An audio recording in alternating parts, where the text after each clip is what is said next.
네, 최근 우리 지역에서 보이스피싱 범죄가 잇따르고 있는데요. 어떻게 하면 보이스피싱 막을 수 있을지 광주경찰청 이종호 경장님과 함께 이야기 나눠보겠습니다. 안녕하세요, 경장님. 네, 안녕하십니까. 안녕하십니까.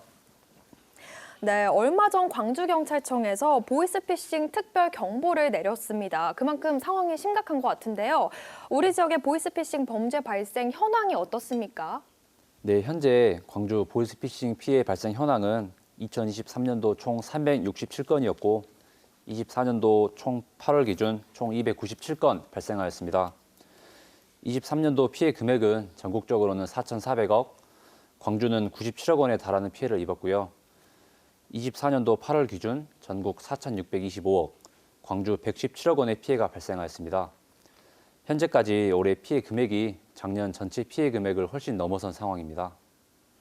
네, 가뜩이나 요즘 경기가 어려워서 살림살이가 많이 팍팍한데 이 보이스피싱 범죄가 계속해서 기승을 부리고 있습니다. 그중에서도 가장 많이 발생하는 유형은 좀 어떤 것들이 있을까요? 현재 피싱 범죄의 대표적인 유형은 크게 기관 사칭형과 대출 사기형이 있습니다. 먼저 기관 사칭형이란 검찰, 수사기관, 그리고 금융감독원 등 국가기관을 사칭하여 범죄 연루, 개인자산 보호, 예금 수사 협조 등 다양한 명목으로 피해자에게 접근한 뒤 직접 현금을 요구하거나 피해금을 계좌이체하게끔 하여 편취하는 방식을 말합니다. 대출 사기형은 저금리 대환대출 또는 맞춤형 대출 상품 등을 제공해준다는 스팸 문자 많이 받아보셨을 텐데요. 관련된 대출 상품이 있다며 접근한 다음 금감원 등에서 금융거래법 위반이라며 기존 대출금 일부 상환을 요구하거나 일정 금액의 위약금을 납부해야 대출 실행이 가능하다며 금원을 요구하는 방식입니다. 현재 대출 사기형이 기관 사칭형보다 많이 발생하지만 피해 액수는 기관 사칭형이 더 크게 집계되고 있습니다. 네, 실제로 얼마 전에 금감원을 사칭한 보이스피싱에 속아서 고액의 금액을 송금한 사건이 있었는데요. 피해 금액이 수억 원을 훌쩍 넘었다고 합니다. 이 피해는 어떻게 발생한 건가요? 네, 최근 고액의 피싱 범죄 사례를 설명드리자면 먼저 택배 기사로부터 택배가 이제 카드가 발급되었다. 본인 카드가 아니라면 카드 회사에 연락하라며 금융회사에 연락을 유도하는데요. 이때 악성 앱 설치 링크를 보내거나 원격 조정 어플을 설치하게 유도합니다. 그 후 카드 회사에 연락하면 악성 앱에 감염된 피해자분들의 휴대전화는 범죄 조직으로부터 조종당해 어디로 전화를 걸든 그 범죄 조직으로 전화가 넘어가게 됩니다. 그 후 카드 회사는 금융범죄에 연루된 것 같다며 금융감독원 번호를 알려주며 전화를 유도합니다.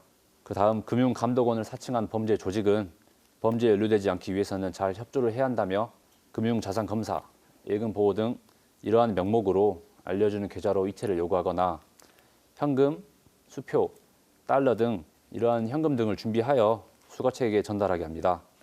이런 식으로 연속된 사기 범행에 속은 피해자분께서 소중한 재산을 넘겨주게 된 것입니다. 네, 요즘 이런 기사들이 많이 나오기 때문에 설마 나한테 와도 내가 당하겠어? 생각이 들지만 막상 전화를 받다 보면은 진짜 걸릴 수밖에 없다고 하거든요. 진짜 보이스피싱의 목소리가 어떤지 한번 같이 들어보도록 하겠습니다. 저는 서울중앙지검에 있는 강현욱 검사라고 합니다. 본인 명의로 개설된 통장이 범죄에 사용되어서 명의도용에 의한 피해자 입증조사차 연락드렸습니다. 지금 이 사건에 연관된 분들이 모두 법률적인 지식이 부족한 데다가 연령대가 어린 사회초년생들이에요. 그래서 이제 본검사가 이렇게 비대면 약식조사를 구제를 해드리고 있다는 내용. 사건 자체가 엠바고 사건으로 지정되셨기 때문에 사건 내용 전달 위해서 좀 단독적인 공간에서 협조 부탁드릴게요. 과거에는 억양이나 말투가 어색한 경우가 많았는데 방금 들으니까 저 속을 것 같았어요. 좀 무섭네요. 그렇죠. 네. 방금 전에 이제 피싱범 목소리 들어보셨으니까 이번엔 진짜 은행 대출 전화 찾는 문제 한번 들어보겠습니다. 시청자분들도 함께 맞춰주세요. 문제 주세요.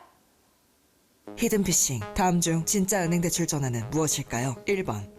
은행 심사관리팀에서 연락드렸습니다. 저희 쪽 모바일 대출 신청서를 작성해 주셔야 심사과로 접수가 가능하신데요. 제가 전화드린 이 번호로 카카오톡 연락처로 친구 추가를 하셔서요. 2번. 저희가 무조건 보안 프로그램을 고객님 핸드폰 안으로 저희가 설치를 해드려야 되거든요. 3번. 고객님께서는 진행하신 은행 대환대출 때문에 금일자로 계약 위반으로 간주되셔가지고 24시간 이내에 전액 완납 처리를 받으려고 합니다. 와, 이거 얼핏 들으면은 목소리가 네, 다 맞는 것 같아요. 맞아요. 몇 번을? 네. 저는 1번 하겠습니다. 1번이요. 저는 뭔지 2번은 뭐 설치하라고 하니까 아닌 것 같고. 아닌 것 같고. 네, 저는 3번 하겠습니다. 네, 경장님. 정답이 혹시 있을까요? 정답이 뭔지 아실까요? 사실 이 문제에는 정답은 없습니다. 와, 없어요? 진짜요? 깜빡 속았는데? 그러면은 이런 전화가 왔을 때 실제로 어떻게 대처해야 될까요? 이런 전화를 받는다면은 이제 시청자 여러분들께서는 그 어떠한 답변도 하지 마시고요. 그대로 전화 통화나 문자를 중지하시기 바랍니다. 그 어떤 공공기관도 여러분들에게 특정 행동을 요구하지 않습니다. 설령 정말 공공기관이라고 하여도 연락을 끊는다 한들 우리 시청자 여러분들에게 그 어떠한 피해도 생기지 않습니다. 실제로 한 피해자분께서는 이런 보이스피싱임을 알아차리고 이렇게 전화로 맞대응을 하셨다가 범죄 조직이 그에 대한 보복으로 해당 피해자 주소로 수백 건의 배달을 주문을 하는 등 그러한 사례가 실제 사례가 있었습니다. 절대 여러분들께서는 아무런 대응을 하지 마시기 바랍니다. 정말 또 놀랍기도 하고 참 저도 네. 당황스러운데요. 저도요. 네. 갈수록 이런 보이스피싱도 계속해서 진화를 하고 있다고 합니다. 조금 전 저희가 들었던 것처럼 전화 사기가 예전엔 대부분이었다면은 요즘에는 문자나 카톡 또 앱을 통한 범죄도 많이 발생하고 있다고 하는데요. 예, 최근 피해가 증가하고 있는 자녀나 지인을 사칭하여 메신저 상으로 속인 다음에 금원을 편취하는 메신저 피싱이라는 피싱 범죄도 있습니다. 예를 들면 엄마, 아빠 나 폰이 고장났어. 이 번호로 연락해줘라는 이런 실제 사례도 많이 유명한데요. 이런 메신저 대화를 유도한 다음에 금원을 편취해가는 수법입니다. 자녀나 지인이 이렇게 갑자기 모르는 번호로 연락을 하면은 그 즉시 연락을 중지하시고 반드시 직접 자녀나 지인에게 연락을 해서 꼭 확인하시기 바랍니다. 또한 요즘에는 수표나 달러를 인출해서 직접 건네주는 사례가 증가하고 있습니다. 아무래도 현금을 인출하면은 보이스피싱임을 눈치채는 경우가 많이 있어 최근 범행 수법이 이렇게 증가하고 변화하고 있는 추세입니다. 네, 이렇게 범죄 수법이 다양화되고 있다는 점 참고하시면 좋겠습니다. 그리고 최근에 아르바이트라고 속여서 나도 모르게 피싱 범죄에 가담하는 경우가 굉장히 많아졌다고요. 예, 최근 사진 촬영, 물품 전달 등을 요구하는 아르바이트 모집글이 굉장히 많이 급증하고 있습니다. 실제 피싱 범죄 수거책들의 진술에서 이런 아르바이트 모집글을 통해 피해자를 유인하는 경우가 굉장히 많은데요. 피싱 범죄는 피해금 회수가 거의 불가능하고 2차, 3차 수거책 그리고 번번 검거가 굉장히 어렵습니다. 저희 경찰은 피싱 범죄 수거책 모집글을 지속적으로 주시하고 있고 사전에 차단 그리고 추적하고 있습니다. 하지만 범죄 모집글인지 판단하기 어려운 경우가 굉장히 많아서 많은 곤란을 겪고 있습니다. 또한 금융상품 판매, 설문조사 참여 등 다양한 유형의 피싱 범죄 모집글이 존재하기 때문에 여러분들께서 아르바이트를 시작하기 전에 반드시 직접 업무 내용을 철저히 확인하고 의심스러운 경우 절대 참여하지 않도록 주의를 부탁드리겠습니다. 혹시나 만약에 아르바이트로 속아서 했다 할지라도 범죄 처벌을 피할 수 없으니 꼭 자세하게 확인해 주시기 부탁드리겠습니다. 네. 여러분 정말 절대로 쉽게 돈을 벌 수 있는 방법은 없습니다. 꼭 이런 모집글 잘 확인하시길 바라겠습니다. 이렇게 보이스피싱 범죄에 혹시나 당하게 된다면 굉장히 내가 자책하는 경우가 많이 있는데요. 이렇게 보이스피싱 범죄를 당했을 때 어떻게 신고를 해야 하고 또 어떤 대책이 또 있을까요? 예, 일단 피싱 범죄를 당했다는 사실을 알게 된다면은 그 즉시 모든 연락을 중지하고 가까운 경찰서, 지구대, 파출소로 방문하시기 바랍니다. 그리고 휴대전화를 비행기 모드로 설정해서 모든 연락과 데이터를 다 사전에 차단한 뒤에 대화 내역, 상대방 연락처, 관련 증거 기록 등을 그대로 보존하시기 바랍니다. 그리고 즉시 은행에 방문해서 계좌 지급정지 신청, 그리고 피해 사실 신고를 바로 하시기 바랍니다. 또한 저희 경찰에서는 이제 안내해드리는 보이스피싱 제로 사업이라는 게 있는데요. 이 사업은 이제 보이스피싱 피해를 당한 분들께서 드리는 피해금 지원, 그리고 심리 상담 등의 혜택을 제공해드리고 있습니다.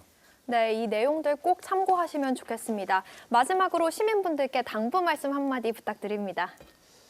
예, 저희 광주경찰청에서는 피싱 범죄를 예방하기 위해서 항상 여러분들에게 드리는 말씀이 있는데요. 바로 아무것도 하지 않으면 절대 아무 일도 일어나지 않습니다라는 말입니다. 이 피싱 범죄 조직은 여러분들께서 생각하시는 만큼 이상으로 굉장히 치밀하고 조직적으로 움직이고 정말 수많은 피해가 발생하고 우리 주변의 많은 분들이 이러한 피해를 고통받고 있습니다. 결국 이를 예방할 수 있는 방법은 근본적으로 이 범죄 조직의 말에 절대 응하지 않는 것입니다. 항상 이 점을 명심하시고 여러분들께 소중한 자산을 지키는 데 함께 도움을 주시길 부탁드리겠습니다. 네. 네, 경장님 오늘 말씀 잘 들었습니다. 감사합니다. 네, 고맙습니다. 감사합니다.